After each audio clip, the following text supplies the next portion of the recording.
de cette gestion des sevrages ventilatoires difficiles et notamment de ce que le kinésithérapeute peut amener sur ces situations, effectivement un petit peu à distance de l'épisode aigu. Alors, je n'ai aucun conflit d'intérêt.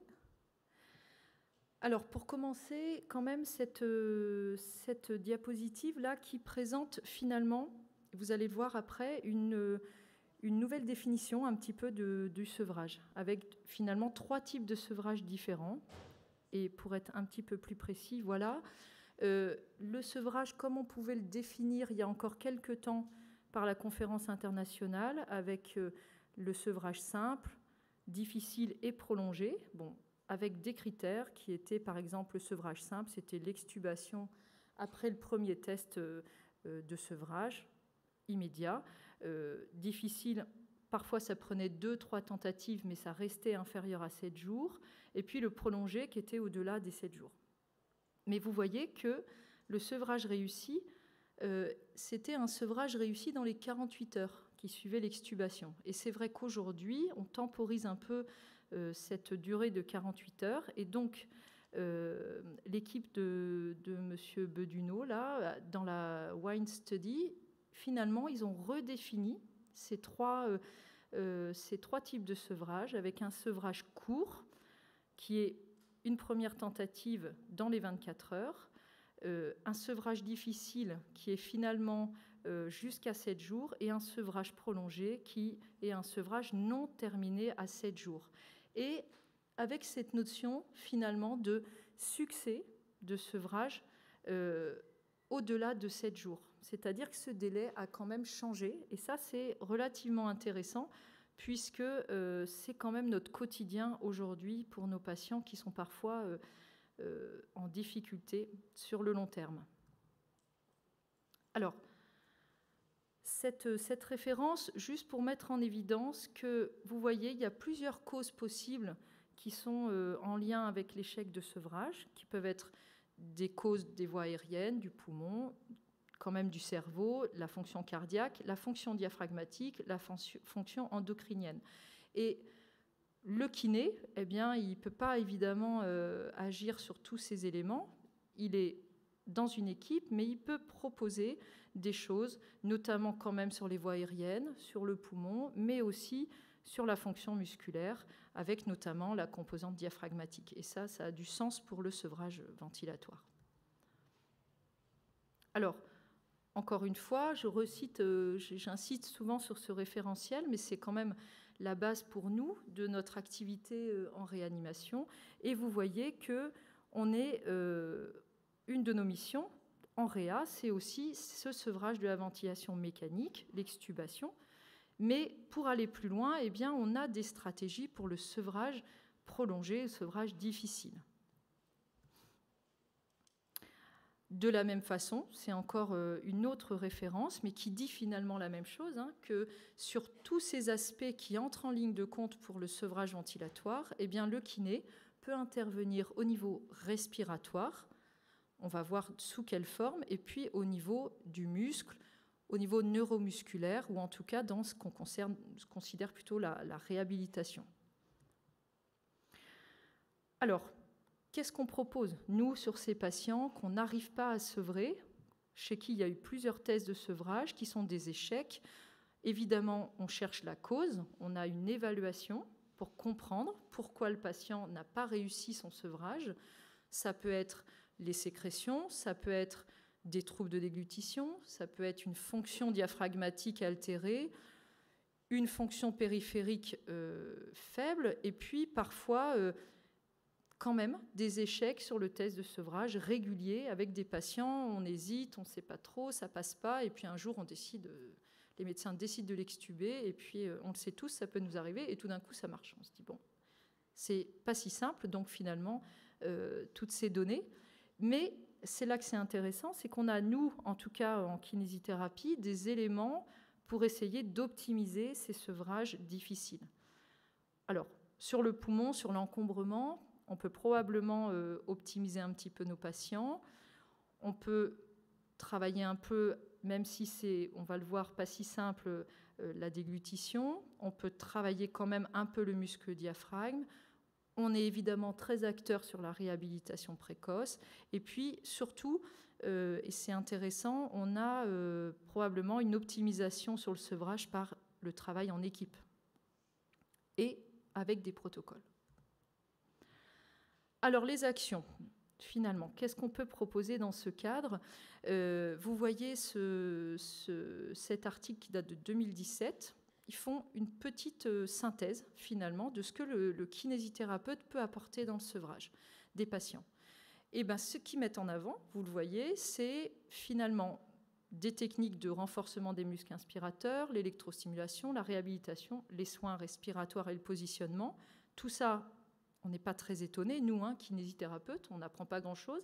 Par contre, ils mettent en avant le fait que ça doit être rapide et ciblé. C'est-à-dire que probablement que ça ne va pas pour tous les patients, on le comprend bien. On ne va pas faire à chaque patient en sevrage difficile tous ces soins, mais on va s'adapter. Donc, chercher spécifiquement ce qu'il faut pour chaque patient. Alors, le renforcement des muscles inspirateurs, ça a quand même et le vent en poupe, et c'est quand même intéressant. Alors, je vous ai mis là une photo d'un IMT, d'un threshold qui s'adapte là sur un embout buccal, mais ça peut s'adapter sur une sonde d'intubation, et on peut quand même travailler du coup la force des muscles inspirateurs grâce à cet outil. Sur le sevrage, vous le voyez, la recommandation, l'évidence, elle est faible, ou en tout cas relativement faible, mais elle est quand même existante, et il faut évidemment de nombreuses études encore, mais enfin, on a quand même une recommandation qui est intéressante. L'électrostimulation, alors ça, c'est intéressant, c'est certain. Probablement que, on l'a vu précédemment dans une session kiné, il faut peut-être l'associer à d'autres choses, notamment des vélos assistés, par exemple. On a vu des études qui montrent que ça peut être peut-être encore plus intéressant. Ça, c'est le texte. Et puis, il y a la vraie vie quand même, où parfois, vous le savez, on a des patients très œdémaciés. Ce n'est pas si simple de mettre des électrodes et recruter les muscles par cette technique. Il n'empêche que c'est fait encore beaucoup dans les services, mais pour le moment, on n'a pas vraiment d'effet significatif, notamment sur le sevrage. Alors, la kinérespie. Kinérespie et sevrage, là, il n'y a pas grand-chose. Par contre, il y a quand même cette étude qui reste une étude sur le désencombrement chez des intubés ventilés avec 2 groupes de patients. Un groupe, on va dire, standard, des soins IDE, du positionnement, puis un groupe kiné. Avec une technique, là, le RCC, qui est relativement semblable, ou en tout cas qui se rapproche suffisamment de ce que nous, en France, on fait au quotidien. Et ils ont montré, pour le coup, une différence significative sur le sevrage ventilatoire. Bon. Ça reste une étude, c'est compliqué de corréler tout ça et de donner une recommandation. En termes de techniques d'augmentation de l'atout, alors là, c'est un review quand même sur les techniques d'insufflation-exsufflation, donc en fait le cough assist, et finalement, eh bien, là, il y avait une différence significative sur le sevrage, mais les recommandations de cet article sont extrêmement prudentes de la même façon. Donc finalement, sur le désencombrement, vous voyez qu'on a peu de choses.